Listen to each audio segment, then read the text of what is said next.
Former captain in the U.S. Army, Bish Johnson, joins me from Abuja to discuss the security situation on the plateau. Thank you for joining us at this time. Just when you think there is calm, this terrorist strike, but President Tinubu is talking tough. He has promised to, he wants the military actually to take bold and decisive action against them. How did you receive that order coming from Mr. President? Well, good afternoon, and thank you for having me. Compliments of the season. Well, first and foremost, let me consult with the affected families in Plateau State. I am happy that Mr. President has given a directive to the armed forces to ensure that the perpetrators of that attack are apprehended.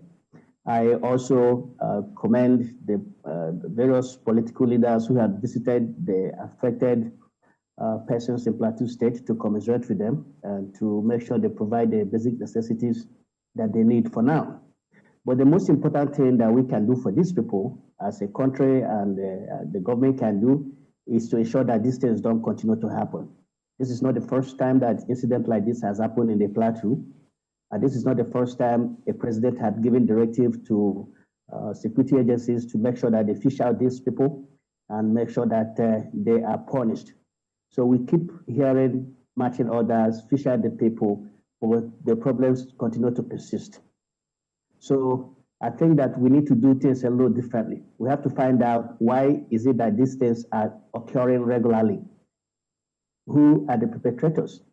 And the key to answering these questions lies in ensuring that at least, I'm not saying even all of the perpetrators, just one or two individuals is apprehended so that we can interrogate them. They hold trove of intelligence information that we need as to who they are, whether they are Nigerians or they're foreigners, how did they get their source of funding and weapons, and what is the motivation for the attack.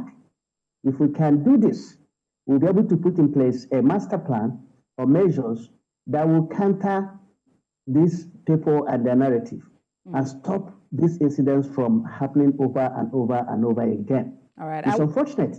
I hear you, Mr. Johnson. And what is the place of community support and intelligence gathering? Because, for instance, if we may refer to the situation in Kaduna, Tudunbiri, where that was erroneously bombed by the army there. There were talks, for instance, that that area was infested, by terrorists and the bandits. So in this case, what do you say about intelligence gathering and support?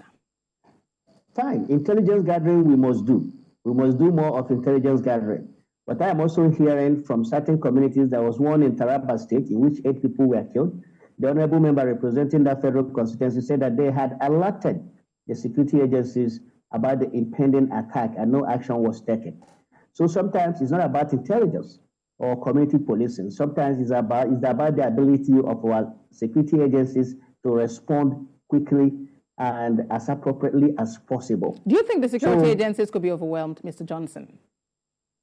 Well, you see, the end justifies the means. Every week now we're having, incidents of either it's a bombing of citizens by their own armed forces, or you have these attacks. All these incidences are too often. They're happening too often in this country, and it's not good for our progress. So we have to be very deliberate and comprehensive in trying to figure out why they are happening. It's not something that we continue to treat haphazardly like we have been doing in the past. We need to take these things seriously. Mr. President needs to commission an inquiry into what happened in the Plateau with an objective of figuring out what is causing the problem and the intention to solve them. I am thinking that we have to do more in our borders. Because if you look at the choice of weapons for these attacks have always been small arms and light weapons.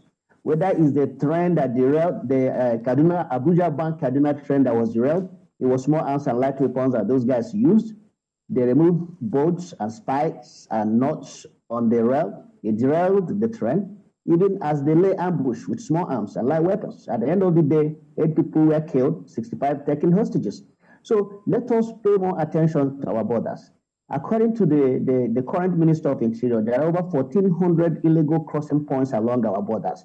It shouldn't be like that. We should be able to know who is coming into our country and who is leaving our country, and for what reasons that they are coming into our country, and for how long they are going to be here. It's a good way to end the conversation, Mr. Johnson. It's a good way to end it. Bish Johnson is former captain in the U.S. Army. Thank you for talking to us on TVC News at 1. Thank you very much for having me.